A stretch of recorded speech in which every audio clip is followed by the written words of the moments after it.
Voilà, je voulais te montrer comment je fais le pain. Voilà mon levain qui est pas mal après une nuit. Et donc, pour un pain avec 600 grammes de farine, je mets tout le pot parce que j'en ai un deuxième, comme je l'avais divisé, tu sais, je t'avais expliqué. Donc, j'en ai un deuxième, un peu moins, qui sera, que je vais continuer à nourrir ou mettre au frigo. Je vais voir si je refais du pain demain. Donc là, aujourd'hui, je vais faire un pain de 600 grammes de farine. Je vais mettre 500 grammes de farine T110. Et là, c'est un essai. Je vais mettre du petit épeautre. J'ai déjà utilisé de l'épeautre tout court, mais du petit épeautre jamais. Donc là, je vais en mettre 100 grammes. Donc en gros, 600 grammes de farine. Tout ce pot de levain, donc je vais le peser pour voir ce que ça fait à peu près. Je le verse dans mon cul de poule. Alors j'ai...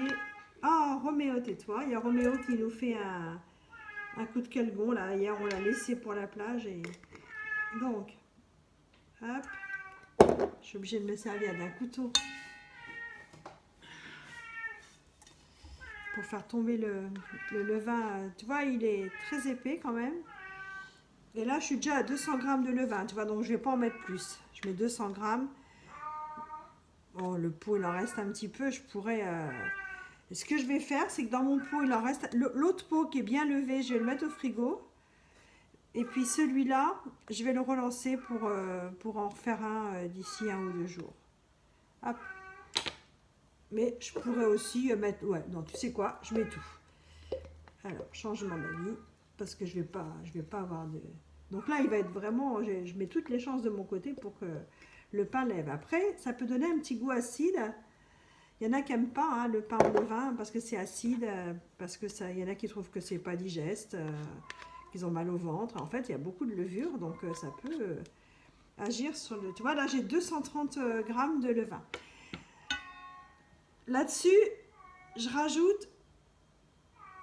Hop, j'ai mis mon levain dedans, tu vois, il est comme ça. Et je vais rajouter 340 grammes d'eau en bouteille. Je mets d'abord l'eau.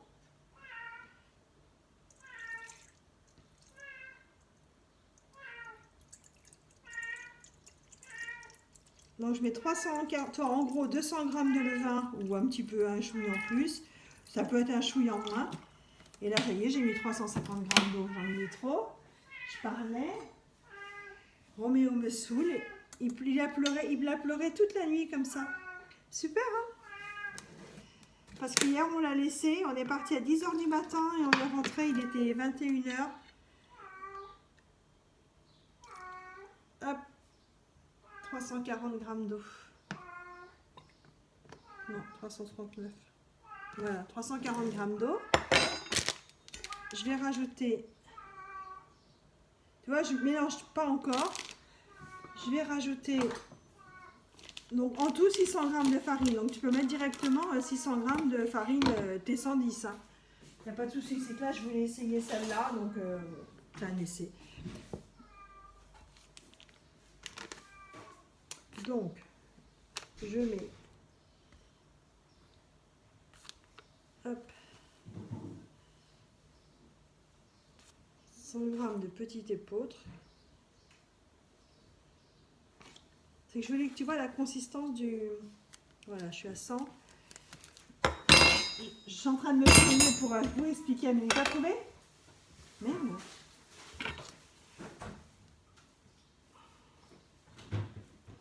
Et donc, et 400 de l'autre, 500 de l'autre, pardon, pour que ça fasse en tout 600 grammes de farine.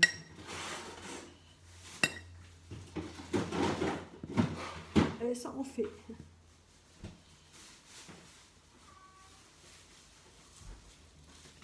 C'est quand même bizarre cette histoire.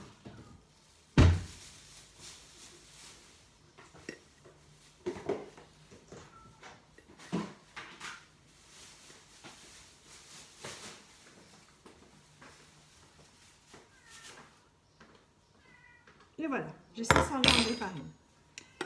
Et c'est ça que je voulais te montrer.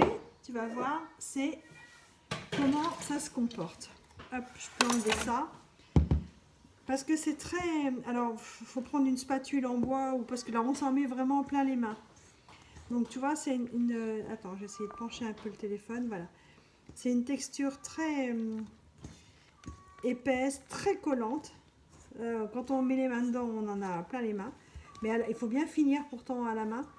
Mais donc je mélange très grossièrement. C'est vraiment, il y a un mélange très grossier. La première fois, on s'en tape. Tu vas voir, ça va se... Tu vois, ça fait une espèce de pâte.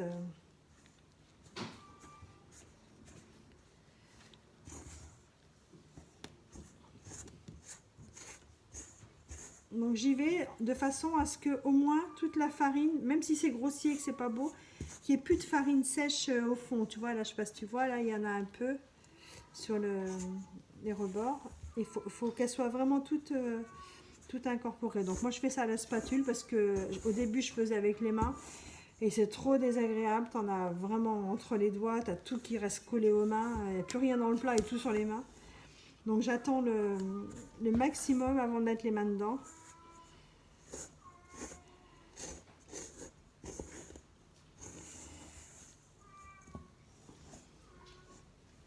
Donc tu pourras faire zoom hein, pour voir comment c'est sur la vidéo, pour voir l'aspect de la pâte. Et là, c'est de plus en plus dur. Et il reste toujours de la farine pas agglomérée au fond, donc j'essaye de la rassembler. Ça fait mal au biceps. On fait la gym en même temps.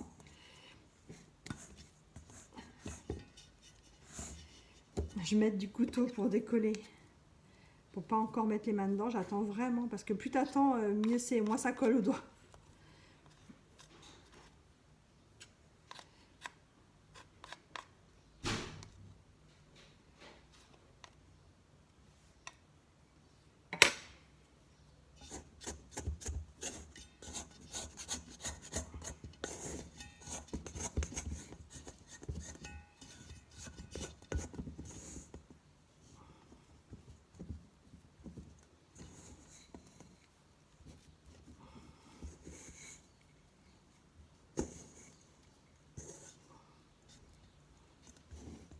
C'est long, hein, je suis désolée.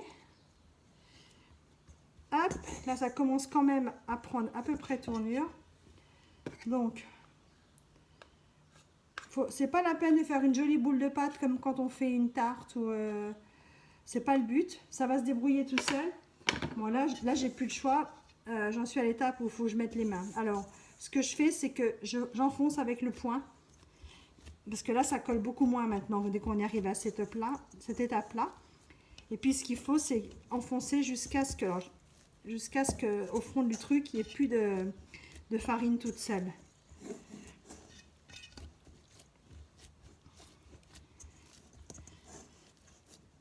Hop. Je la ramasse avec les mains, là, le peu de farine qui reste au fond.